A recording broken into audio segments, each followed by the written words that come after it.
Hey, welcome everybody to Pro Mindset Podcast. This is your host, Craig Domann. I've got a gentleman today. It's part one of two podcasts. He and his brother, this is Chris DelBorrello. He is by way of South Jersey. He unfortunately is a Philadelphia Eagles fan. So he's glowing in the Super Bowl victory from last January. They've only won at the taping of today. They've only won 20 out of 21 games, 20 of the last 21. So the Eagles are struggling right now. I'm Chris. Welcome to Pro Mindset.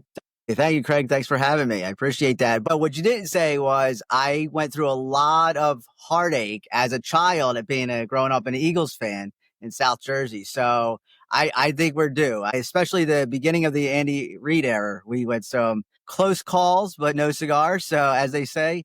But now we're flying high. I am sure you've got a Donovan McNabb football card in your office framed as like your favorite Philadelphia Eagle. Yeah, I have Donovan McNabb. A couple others are my favorites. I love Hugh Douglas. I love, just the TO experiment. Started off great. The middle was great. Didn't end very well. But those are some of my later childhood memories. I love that whole team. It was just great. Brian Westbrook, and went to Villanova, so right in Philly. So he was a Philly guy in college. And he was a very shifty runner. He knew how to make people miss. And so, yeah, he was one of my favorites as well. Yeah, and B-Doc was one of the best players on defense. Yep. Goes without saying. B-Doc. I think that's one of those ones. If Joe Banner had to do it all over again, he would have remained an Eagle, the GM at the time. But it was a great era. It brought Eagles football back from the lowest of lows. And then we kind of springboarded into the Twins and, did very well over the last, 7-8 years, winning 2 Super Bowls out of 3. So we're doing good. I think you guys are doing great. I am very happy that Joe Banner let Brian Dawkins get away and go to the Broncos because he actually coached one of my boys in 7-on-7. And so got Brian and his son, Junior. So really good dude. Okay. So why are you on Pro Mindset? What is your story? Share with our audience, like the centerpiece of where this is going to go today. Yeah. So just with, what you do and what you coach and consult and speak on kind of really ties into our story. And so just for starters, a little bit about myself. I'm a father of 4. So I got kids that range from 16 down to 6. So I'm in the thick of it. We're driving to cross country practice. We're driving to basketball and volleyball and deck hockey and dance competition. I'm a dance dad. So I'm in the thick of it with being a father and a husband. I'm also the chief compliance officer for our family businesses, and we do things like real estate, both commercial and residential, alternative financial services, and a couple other things. And I'm also a high school business education teacher now. I've been doing that for 2 years. I'm finding that very interesting, and the students are keeping me on my toes, so to speak. But that's been great the last couple of years. And I'm also an author and a speaker. I speak on what had happened to our family and our family business. And so to go back a little bit further, I grew up in a normal family household, 2 loving parents. I had 2 older brothers. My oldest brother's name was Tom. My middle brother, his name is Pete. You'll meet him later. I have a little sister. And so there was 4 of us. We really grew up in the all-American family. I mean, when I was younger, it was kind of like the tale of 2 halves. From the time I was born until about 10 to 12 years old. My dad was struggling trying to build his business. He was in a family business with my uncle, Paul, at the time. And they were trying to build a franchise company. And so the beginning years were a little struggle. But after that, his business started taking off. He had over 150 stores, franchise stores across the country. And so he was a founding father out of 4 people of the parent franchise corporation, United Financial Service Group. He also owned his own individual store in the middle of the heart of South Philadelphia. And we kept that store to ourselves, and that was our family business. And so after everything started taking off, like I said, it was a pretty all-American family. I didn't come from a disadvantaged background. I didn't have any problems growing up. We had a pretty decent living and a life, and all of that changed one day.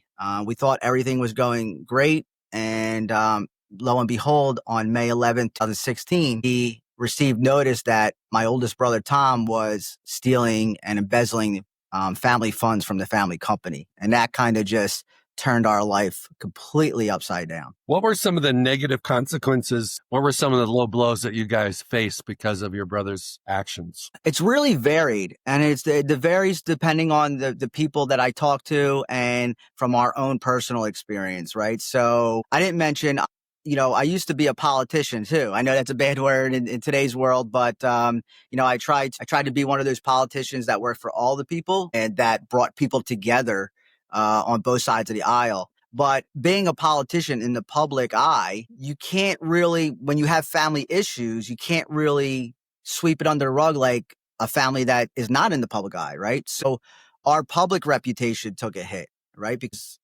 so-called quote unquote political enemies, I don't find them as enemies, but people who do find me as an enemy, they would use that in campaigns. Your reputation, so our reputation took a big hit. Again, being in the public eye. Financially, it completely bankrupted us. I mean, we walked in that day like everything was fine. When we found out that my brother was embezzling the family money, we immediately started going through everything. We started opening up the online banking tools. We started looking for cash in the store. We started trying to figure out if cash was in transit, and it was just all gone. There was no money in transit. There was no money in the store. There was no money in the bank accounts. We were actually negative, almost, $200,000. Owed people money that we didn't even know had creditors that we didn't know we had. We were a family business for 50 years. We shouldn't have had any creditors. And it ends up Tommy was borrowing money from business accounts and not paying them back. We didn't know that.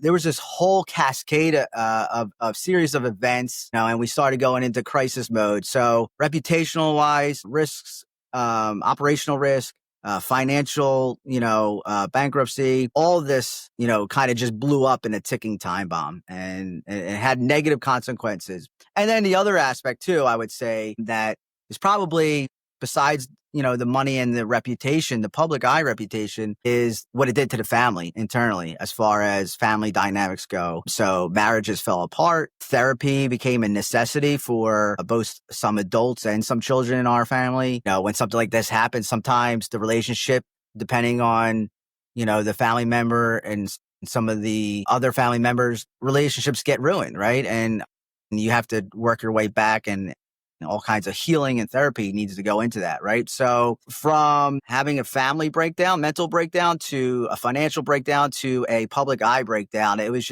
a mess. What was the hardest one? What was the hardest? The hardest for me, from my perspective, is that my oldest son, Trevor, he was really good friends with his cousin, my brother Tom's oldest son. When he's 16 now, so this would have been 10 years. So when you're 6 years old and your mind is the furthest away from business and money, at that age, you're just looking to have fun, right? And play with friends and family members. And so the hardest thing for me was watching Trevor and his cousins grow up before they had to. In my mind, like, it kind of took a little bit of their innocence away. In a way, and they had to grow up a little faster because they couldn't understand what was going on. Why don't we see parts of the family as much as we used to? Why don't we spend all the holidays together? So for me, the hardest part has been, the children had to grow up before they probably should have a little. I could see that. I could see that as a definite challenge. When you went from somewhere to nowhere, what was the toughest challenge for you day to day? Just as a man, knowing that you had something. It's almost like in football. These guys sometimes don't know in the NFL when they're going to get cut. They don't sometimes see it coming. And they might have been a first rounder. The team had very high expectations. Everybody in the city knew it. Everybody in the stadium knew it. Everybody in the locker room knew it. But the player didn't know it. For some reason, he didn't know it. And he gets the carpet pulled from under his feet. And they have to start over. They have to rebuild their confidence, their identity, all those things. What was your biggest challenge as a man after, the dust settled and you knew, because you didn't instantly know what you know now. And that's a period of time. But once you realized crying about it isn't going to help, what was the first step and the most important step that you had to take to get your mojo back? Yeah, that's a good question, right? Because it's very different than a sports player putting the time, the energy, the effort in, the preparation, right? To put for a goal, right?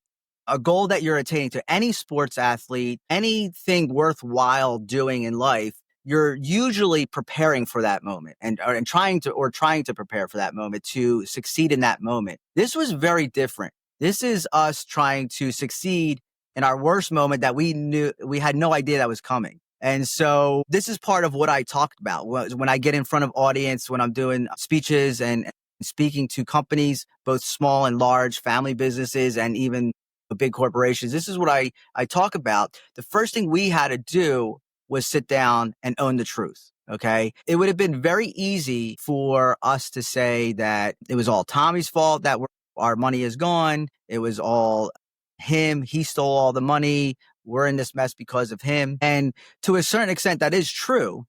But when we sat down and we tried to look at where did we go wrong? What was our participation in the situation? There were some significant, oversights, and we had to own up to that. We had to own the truth, not something. And I know society wants to talk about this thing today where we all have our own truths, and to a certain extent, I understand what they're saying, but most of the time there's only one objective truth, right? In your heart, if it's true or not, if you're lying to yourself, right? And so when we talk to people and we tell them the first thing you have to do is sit down and own the truth, it's a brutal evaluation. You have to look at the situation, have a brutal evaluation with yourself and with the people around you and say, okay, what did we get wrong and how can we go from here and get better? And so I'll just give you one quick example. When we did that, right? The first day, that day, May 11, 2016, that was furthest from our minds. But we got up the next day, and when we started evaluating the situation, especially over the next 6 months, until we could get the crisis, abated a little bit, we found out like we were still balancing cash drawers on paper and pencil. And when I say in 2016, there wasn't AI. I know AI is the big topic right now, but there was no AI back then, but there was definitely software. And all financial institutions were on some type of software system balancing drawers. And we were still using paper and pencil. And what Tommy was doing was he was erasing numbers and writing in new numbers. And in our industry, we call that fudging the numbers. And so he was covering up his tracks. And maybe we would have seen it sooner if we had a better system in place to catch theft. Another thing that when we kind of were thinking back over even before this day, the previous year leading up to that, we had multiple team members, kind of highlight to me and my brother Pete that about Tom's, particular nastiness or like irritability. And we just kind of we're like, well, maybe he's having a bad day, or maybe he's didn't get enough sleep last night. He was having kids at the time. So maybe the baby was up all night. And, I think that was a failure on our part to not kind of address that situation, and so for instance, for now, we have zero tolerance now in our companies. The first complaint we get about another team member acting towards another team member or a supervisor acting to, somebody that they supervise, we take that very seriously. We've learned from that mistake. We don't have any tolerance for that now. And I just kind of think back on that going into this whole idea of owning the truth, right? Again, it would have been very simple for us to just blame Tommy for everything. But sometimes you have to look in the mirror, and it has to be a brutal mirror, as I call it, not just any mirror, right? Because we get up and we look at mirrors every day, right? And the mirror shows you what you want to see, your reflection.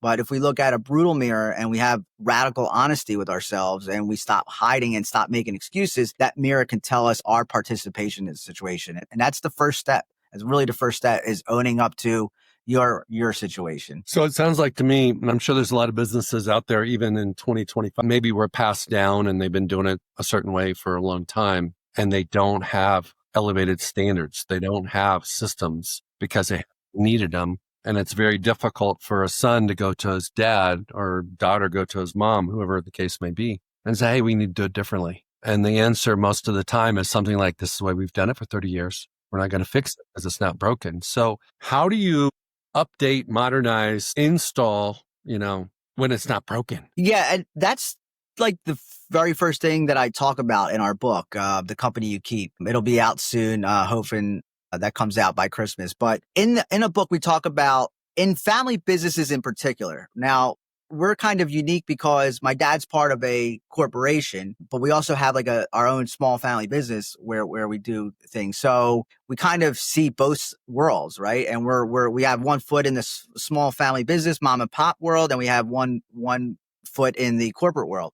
The thing with family business is that there's just an inherent trust that since it's your blood that we could just trust, right? We don't have to verify, our family members will never do anything to us to, cause us to any suspicion. Mom and pop shops, I understand why they do it, but they have to get out of this framework that we're a mom and pop shop, so we don't have to do things by the book. They have to break out of that box that they put themselves in. Well, we're special because we only have 5 employees and 4 of them are family members and whatever the case may be. They have to break out of that way of thinking, because here's the problem with that thinking. When nothing happens to you, you could go, 30, 40, 50, 60 years without having any legal issues. It's very rare, but so long as nothing bad happens to you, you can operate your business like that. But the minute something bad happens is when all the mom and pop stuff rears its ugly head, and not having policies and procedures and just having blind faith and trust in your son or daughter or uncle or whatever. Because it might not just be theft. It could be some type of addiction. Maybe an uncle has a gambling addiction. Maybe, an aunt has an alcohol addiction. So it could run the gamut of any type of problem. And so the first thing you got to do is break out of this, you're a mom and pop shop mentality.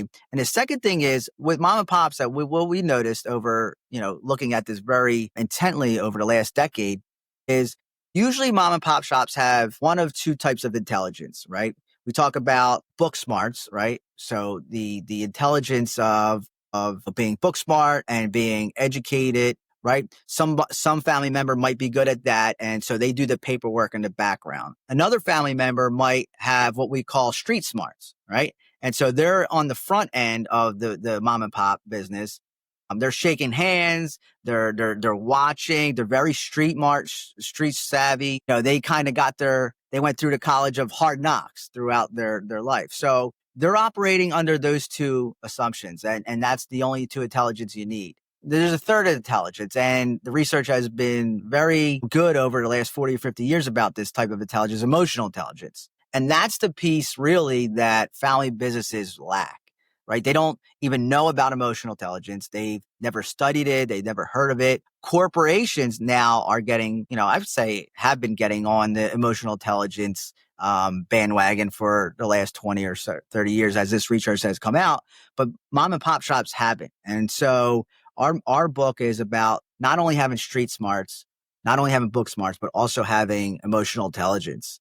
Family business have to develop their emotional intelligence skills in order to work well with their family members, in order to not fight, right? Because a lot of family businesses fight. And what you brought up in your beginning question there about generational rifts, right? So from grandfather to father to grandson, or, to aunt to, niece, that generational rift is real. And the thing that emotional intelligence will help you understand is both viewpoints are valid. There's still stuff that, me and Pete learned from my father, and he's in his 70s now, that he's 100% right. And I'll say to my brother Pete, I was like, Dad was 100% right when he said that. And then on the flip side of that is my dad, I think I put in the book that we were talking about we needed to do more advertising, and he brought up newspapers. And I'm like, Dad, nobody is advertising in newspapers anymore. So maybe we need to do a little SEO. And he's like, what's SEO? As a search engine optim. And so it was just that generational gap there, right? But he still has information from his vast experience over the last 50, 60 years. And we have some new experiences with technology and AI and how to run things. And being aware of that, being emotionally aware of that will help solve that issue dramatically. dramatically. Chris, dive in a little bit more to emotional intelligence as it pertains to the business world. Because emotional intelligence generally is known as somebody that sees it from a different person's perspective. Emotional intelligence is when you didn't bury your head in the sand. You actually can see above the circumstances. You can see yourself. You're outside of you're almost having an experience outside of your own mind and body because you're seeing the whole situation, the big picture, not just your perspective. How does emotional intelligence, how would you define it? Because that's a very broad term. How would you divide it in terms of intelligence in business when you were looking at book smarts, street smarts, and EI? Yeah, I actually do a lesson with my high school students on this and in my entrepreneurship class. And the way that I frame it for younger populations that have never heard of this, and I think even the older population that has never heard of this, think about it this way. Because a lot of people, and I know a lot of people throw out that term. It's maybe a hot term or a hot button issue to throw out.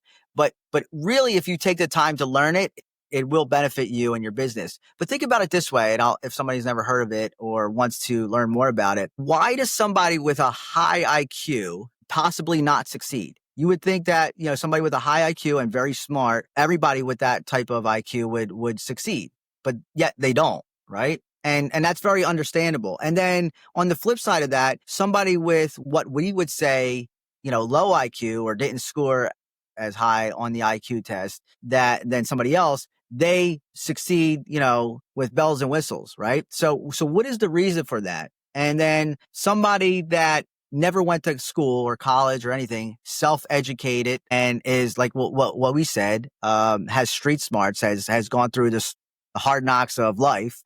Why do they succeed and why do some of them don't succeed?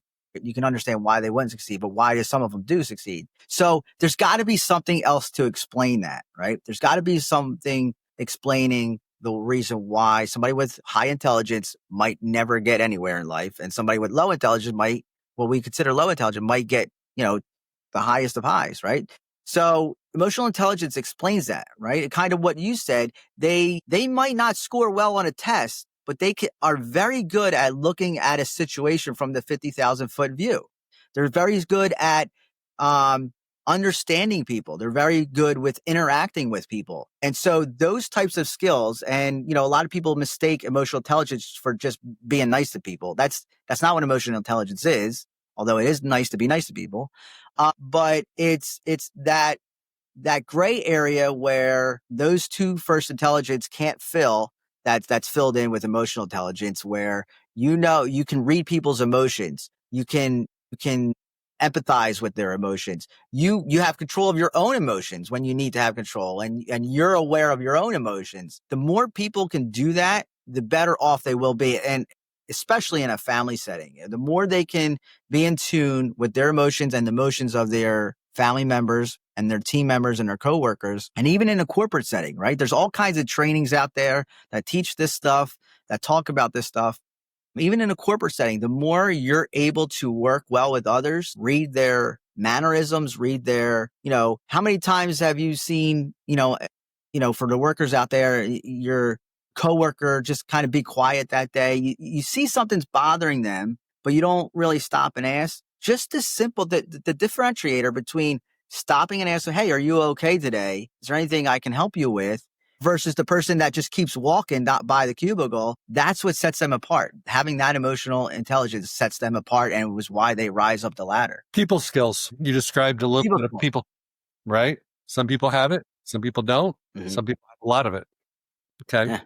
I want to go back for a second and go back to May 11th, 2016. Let's go back to May 10th, 2016. Yeah. Describe your business and how you felt about your business, your relationship with your business, your business finances, the hope and the bright future that your business may have had on that day when you left work. Yeah. So the other part of the story that I didn't tell, I was actually in medical school at the time. I was at Drexel University's a physician assistant program, one of the top 10 physician assistant programs in the country. As I said, I was a former politician, and when I didn't run for re-election around 2014, and I was sitting down with my wife trying to figure out what I wanted to do, I always knew that I wanted to help people no matter what career path I had. And that's partly why I got into politics, because I wanted to be a different type of politician. I wanted to be a politician that actually solves problems, that helps people. And so after I did that for 4 years, I said, you know what, I want to try and find a different career path and that has an impact on people. I always was having that thought in the back of my mind. And so when I sat down and talked with my wife and we started going over some things, and I said, one of my friends was a physician assistant at the time. And, he loves his work. He loves helping the sick.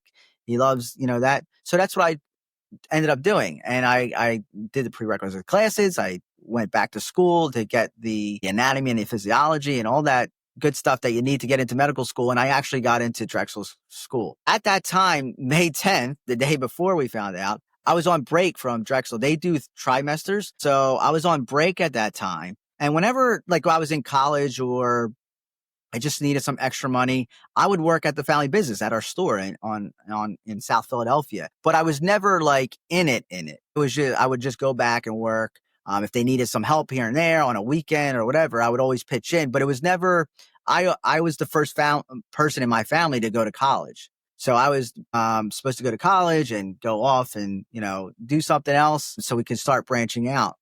So I'm on break from Drexel Medical School on May 10th. And we went to work that day and we left work that day the same as every other day, going back to my father and my grandfather for the past 40 years. So there was no sign of, anything was wrong. There was no sign that, we're in a financial institution. So we're highly regulated by state, local, and Fed. So we were following all our policies and procedures as far as BSA, a Bank Secrecy Act, and AML, anti-money laundering laws. We were following all the procedures, having independent reviews come in once a year and look at our financials and compliance and all that. There was nothing to forewarn us that the next day, May 11th, our whole lives would change. So we got up, we went to work, we left, we went home, we went to bed. The next day we got up, we went to work, and about an hour into work, I got a call from my brother, Pete. And he asked me, he said, "Where are you?" So we had gone to work, and actually Tom had asked me that morning. It was about 10:30, 10 o'clock in the morning. And he said, "Hey, I want to go run some errands. You want to come in?" Yeah, I said, "Sure." So we get in the car, his car, he's driving. We're running errands. I think he was picking up some medicine for his kid. We went to Staples to get some supplies for the business. Normal, average day, beautiful day. Sky was blue. My brother Pete calls me and he says, "Where are you? And where's Tommy?" And I said, "I'm in the car. Tommy's right next to me." He's like, "I just got a call and Tommy is stealing." And, it's one of those things where you get that news and the whole world stops. You feel like it really is like a movie. The slow motion starts happen. The voices start to get muffled. Your whole body goes numb. Like the guy right next to me, my oldest brother, is stealing money. That news really impacted us. And I said, "Well, I'm here with him." And he said, "Take him back to the store and just keep him there. I'll be there in an hour." And so I hang up the phone with Pete, and Tommy, who's kind of hears the conversation, and he says, "Who was that? What was that?" I said, "It was Pete." And he said, "Well, what was he saying?" And he was asking about me. I said, "Yeah, well, he was just we're in a financial institution. So there's always the risk of, theft, robbery, or anything like that." I said, "Oh, he was just worried about us because, some safety issue or whatever." I said, Don't worry, everything's fine." Obviously I knew now, but just to kind of not tip him off, we go back to our store, and about an hour later, Peter shows up, and, we go up to the conference room, just the three of us, three brothers. And that was the last time that us three brothers would ever be in a room together by ourselves. That was the last time and the last day. And we went through a 45-minute interrogation. Where's the money? Why would you do this? And then it's kind of like when somebody gets caught, they just kind of shut down, right? So he knew he was caught. He gave answers that didn't make sense. Tried to, move. He was, it was pretty intense. It's something that I never hope that I go through again. And I hope that other people don't go through that. And that's part of the reason why I'm doing what I'm doing now. Speaking to family businesses, speaking to corporations about this issue, having better emotional intelligence, putting better policies and procedures in place. Also, if this type of situation has happened to you, and again, it might not be theft, it might not be embezzlement, it could be something totally different, some type of addiction. Where do you go from this? How do you go from your lowest of lows, climb out of that and go to your highest of highs? And that's what I talk about, helping people how to do that. And we've come up with over the last decade a 3-step process. And I spoke to it earlier: own the truth, work that truth, and then have nonstop ownership. And if you want the outcomes, and I think our biggest thought during that first day was, and I knew it was definitely our biggest thought the next day, we don't want to go out like this, right? Kind of like, you're an NFL agent, your players, you were probably just as devastated as they were when they got injured, right? Especially towards the latter part of their career. Think of Kobe Bryant getting that injury toward the latter part of his career. And what did he say? He said, I'm not going out like this. I'm going out on my own terms. I'm not going to let something else dictate what happens in my life. And I remember having that thought, like an injured, older, football player. Some of them just say, I'm just going to retire. I can't rehab. I can't get back to the way I was. But then some of them are like, no, I'm going out.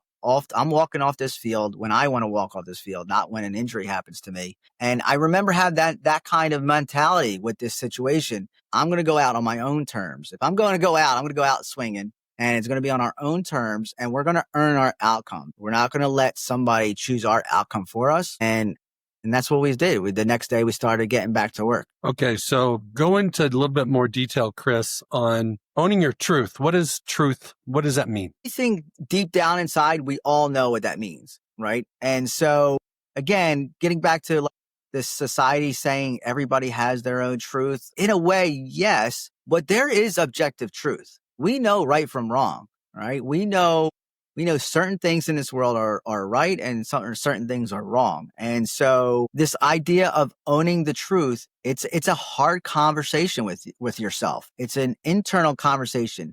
And I would venture to say, for everybody watching or listening now, if you really think about it deep down inside and you're at your rock bottom, you're at your worst moment where you're saying to yourself, it can't get any worse than this. If you think about it, you will find the decisions that you made on your own that led to your rock bottom moment. Okay. I think everybody, if they looked hard enough for the truth, they will find that their decisions led to their outcomes. Their negative decisions led to their outcomes. Now, are there certain circumstances where you had nothing to do with your decision and it left you in a bad place? Yeah. I mean, we don't get to choose where we were born or what family, whether we're born into a wealthy family or a poverty-stricken family, whether we're born into 2 loving parents or, into the foster care system or whatever. So you don't get a choice in how your story starts, right? None of us do, but we have a choice in the middle and the ending, right? And so if you are a person that is been struggling with some type of trauma from your youth that you had no participation in, maybe you were verbally abused as a child, maybe you were, sexually abused as a child. If you're struggling with trauma like that, yeah, you didn't have a choice. You didn't make decisions that led to that. So in those circumstances, that's not what I'm talking about. You do know that you're struggling with that, right? So at some point it comes incumbent upon you to then seek help for that, right? Maybe it's time. I've been struggling this with 20 years of my life. Maybe it's time for me to see a therapist. And by the way, not just like anything else in life, all therapists are not equal. So if you tried that and went to therapy and you found it didn't help, first of all, how long did you go? Because it doesn't happen overnight with 1 session or 2 sessions or not even a 3-month session. It takes years. It takes 1, 2, 3 years maybe of therapy before you and your therapist can figure this out. So don't give up too early. And the second thing is, some therapists are coming right out of college. They don't even have an experience. So if you went to an inexperienced therapist, you might not have the best outcomes. And I talk about this in a book, right? Just like there's bad teachers out there, there's good teachers. Just like there's bad lawyers out there, there's good lawyers, right? So not every therapist is equal. If it didn't work for you, don't give up on that, because that's the only way you're going to get out of traumatic stuff like that. But getting back to my point is, if you look hard enough, you will find 99% of the time that you had something to do with that negative outcome that you're in right now, that lowest of lows. And that's what I'm talking about, owning the truth. And if you look hard enough, you will find that. That's really an uplifting comment, Chris. That whatever muck you're in, whatever mud you're in, it's 99% your fault. We like to blame everybody else for our failures, right? Yeah, again, and I tell people this too, because a lot you'll see in society too about grace, and there's a lot of stuff online. You'll see influencers talking about grace. And my kind of counterpoint to that is, yes, you can have grace for yourself and for your situation, but only after you do the hard work. The day that we found out Tommy was stealing, May 11, 2016, if me and my other brother, Pete, just sat there on our hands and said, well, let's just give ourselves grace because, it was all Tommy, we wouldn't have done anything. We wouldn't have made any decisions. There would have been no onerous to get out of our situation. We would have just felt sorry for ourselves, and because it was all somebody else, and we have to have grace for ourselves because it was all somebody that did it to us. And that would have been a recipe for disaster.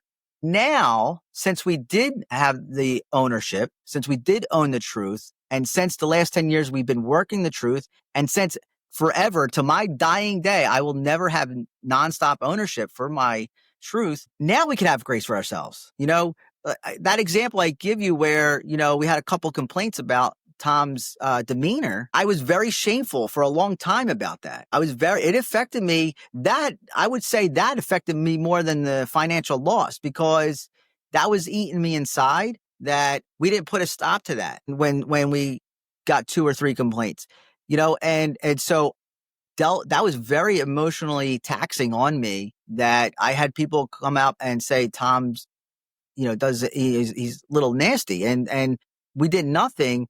And that was very emotionally taxing on me. And I could have said, well, I didn't know any better. I didn't know he was being like that because he was stealing, so I'm going to have grace on myself. No, I needed to own up to that. I needed to switch my policies and procedures about having a zero tolerance with regard to respecting supervisors and team members, create a new code of ethics. And once I did all of that hard work, owning the truth and working the truth, now I can have grace.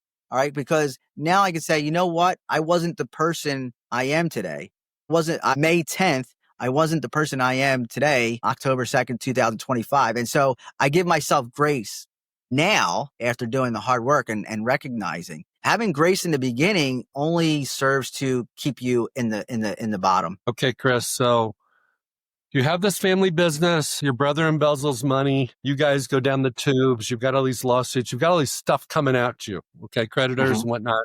You guys took almost a half a year to try to figure out all the collateral damage that was done. And you've gone to therapy, you've written a book, you've moved on, and now you're coaching and teaching and speaking. Now that it's been relatively 9.5 years ago, if you wrote a paper about you are glad it happened, what would be the reason for why you would say you are glad it happened? 2 things. One, while I'm upset that my kids had to grow up a little bit before their time, that they had to, their innocence in a way was taken away, finding out about this. I'm also thankful for the fact that they know now what making bad decisions in life can lead to. Not only for yourself, but everybody around you, right? That's the part that's missing when people choose to make bad decisions. They think they're only hurting themselves. But as we started off with, you ruined the whole family's reputation, our name in public. You left us broke financially. You left us broke emotionally and mentally, right? So Tommy's actions weren't just hurting him. He hurt everyone that he's ever loved all around him. And I'm really glad that my kids see that and have learned that lesson. One of the things was that I really can't get into legal issues, but I wanted my son to be there during some of those times. Like I said, he's 16 now, because I wanted him to see what the consequences are of making bad decisions in life, not only for yourself, but for everybody around you. And so I think he's really learned a life lesson. And my other two daughters, they're 13 and 10 now. And so I am thankful for that. And I really think that this has set them on a path to make good decisions in life and do great things. That's number one. Number two, my whole message and going out and talking in public, right? I go back to this, certain cultures, certain types of families, they want to give this persona in public that, oh, we're the perfect family, right? Keeping up with the Joneses. We have all this money. We would never do anything wrong. And, we just look so good out in public. And so a lot of cultures don't want to talk about this stuff in the open, and especially family issues, right? But what I've learned over the last decade, when we open up to other people, some strangers that we've never even met, they open up to us. Oh, you think that's bad? Let me tell you what my aunt did to my grandma, right? So the more I open up to people, the more they open up, and it's more than just platitudes, right? Sometimes when we meet people, we just talk about sports or whatever, and it's just a high and by thing. But like, it has led to deeper and more connecting conversations with people that I would have never had beforehand. And it has allowed me to go out and talk about our message and help others. I'm glad this happened to me because I can help prevent this from happening to other people, and I can give them the resources and the tools, which is what the book and the speaking is supposed to be about, helping them get the resources and the tools to get and earn any outcome that they want, right? Whether you're at rock bottom and you're trying to get out, whether you're trying to become more mentally or physically fit, whether your outcome you desire is trying to become financially stable for the first time in your life, stop living paycheck to paycheck, right? Whatever your outcome is in life, and our outcome was we didn't want to go down having something else happen to us from our brother. We didn't want to go out like that, and we wanted to earn our own outcome, and that's what we teach people to do, how to earn your outcome in your most difficult situations. And so I'm thankful that I do that, and I'm going to continue to do that for the rest of my life. And that's what it's all about, right? What kind of legacy are we going to leave behind after we pass on, right? And so I'm hoping I will be glad if I leave impact people and help them out of their most difficult times. I want to ask you one more question it's about you. Okay. You did a great job of sharing all the silver linings about your kids growing up, the fact that you can help other people, that you can leave a legacy and you can help others. How has it hurt you? How has it changed you? And maybe how has it helped you just from going through it yourself? What have you learned about yourself? That's a good question. Going along with the last question about, I'm glad that this happened to me, because how has it changed me personally? I have become so much more carefree than I ever was before, May 10th and earlier of 2016. Before that time, before this whole situation, I was more of I got to keep studying. I was always good at school. I got to be a doctor, a physician assistant. I got to keep proving myself to other people, especially my parents. And I think a lot of people have that mentality. I don't know why that is, but certain people just have that mentality. I got to keep proving myself. And what this situation is led to is a certain carefreeness, I'll call it, that has changed me for the better. When I'm interacting with my students in high school, I don't care if I look corny. I don't care if I I'm doing all their lingo. These 15-year-olds have their own language now, 6, 7, and all these social media memes and stuff. So I try to mimic that and play and have fun. And I don't really care if they laugh or in public. People are going to use the situation however they want to use the situation. So in an election, they're going to hammer us on TV commercials and send mailers out about us, about how bad our family is. And I don't care. I used to care when I ran my first election in 2009, when they sent out bad mailers about me. Oh my God, did you see what they sent? This and that. It hurt. It took a lot out of me. Politics is not for the faint of heart. But when they attack me now on it, I don't pay any attention. I could care less. I know I'm comfortable in my own skin. I'm comfortable with everything that I've been through. There's a lot worse I've been through than a negative mailer from in politics. And so there's been a sense of freedom, maybe is a better word, a sense of freedom that you may have a lot of money one day and it might all be gone tomorrow, which literally happened to us. So I learned a lesson that, money isn't everything, which some people know early in life, but some people don't realize until their 60s and 70s when their health starts to deteriorate. Right. So I'm thankful that I learned that lesson in my 30s than, in my 60s or 70s. Relationships are more important than money. You could have money. It could go away tomorrow. And there's a certain freedom with knowing that and learning that early in your life, mid 30s, that has given me a freedom that I don't think I had before, like to really do what I want and pursue my goals and dreams the way I want to pursue them. Whereas before this, if everything had kept going smoothly, the family business was fine, it was good financially and it was healthy, I might have gotten into the trap that a lot of people do, right? Going to work 9 to 5 until you're 65, maybe not being as happy in life with that work. So I've completely changed my mindset since this situation has happened, and it's given me so much more freedom. And that's how it's changed me for the better. For the worse, I'm not going to lie, there's still financial situations that we are taking care of to this day because of what happened. I mean, again, it's almost a decade later and we're still dealing with this fallout. And so everything hasn't been cleared up yet. I'm hoping one day soon it is. And so now we can completely put it behind us. But I think it's changed me for the better way, way more than for the worse. I didn't know you before, and I can tell you from listening that you have more freedom now. You have freedom from the optics, what it's supposed to look like, what people say about you, how much money you make, how big a house you live in, your status, your career. Probably needed to show your kids that you were successful. And now you're not probably worried about that. Before you might have been, based upon what you just shared. So that was a big one too, Craig. That you're absolutely right about that last one with the kids. Before this situation, like I said, I was a politician. I was in medical school. I was always doing something, and that was the time that I was starting to have kids. My son was born in 2009, so and 2012 I had a daughter. In 2014, but before 2016, I had 3 kids, and I wasn't really as focused on them. Again, giving myself grace at this point in time, looking backwards, I didn't really spend enough time with them. I was always trying to help others. And, it's got to start at home first, right? Before you can help others, you have to take care of your family and make sure they're okay. Then you can go out and make an impact on the world.